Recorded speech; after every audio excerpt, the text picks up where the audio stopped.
So now I'm going to give you the summary of my Saturday comeback. Jude is replacing the tire monitor that we just put in on Monday. This guy, we're going to estimate a secondary air injection hose assembly and check valve, because we don't know the history of this car. Is it coincidence? I don't know. Somebody's been working on it. I don't see any hose clamps holding the brake booster line together. Not my problem. We worked on the exhaust, which is underneath and nowhere near this stuff. Not really a comeback, but I'm still put it in my category of comebacks. And then Caleb put one alternator in, tested it, wasn't charging. Put a second alternator in, it was charging as soon as he was done. But what I think happened is the main fuse for the alternator was probably blown prior to this, but I'm not really sure.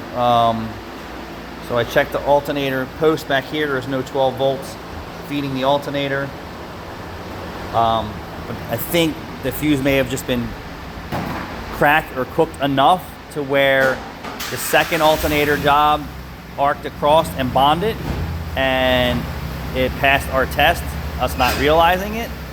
And then when he's back, the fuse is completely blown across the circuit where it can't provide 12 volts to the alternator so it could charge properly. So I think that's the problem, unless this alternator spiked and blew the fuse, or the customer jump started it. I don't really know. All I know is that we put one alternator in and it didn't charge. We put the second one in, it charged, not thinking that there was a voltage issue, because we had an overcharge condition originally, which possibly could have weakened that fuse. So I'm not sure, but still calling it to come back because it came back.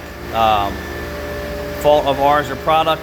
Not necessarily, but you can see how you could get lost in your work when you're putting in parts that don't work right out of the box, and then you kind of lose your confidence in everything that you do. Yeah, can't stand it. It makes me crazy sometimes. But I figured I'd just give you a summary of Saturday morning's multiple comebacks for different reasons. Thanks for watching.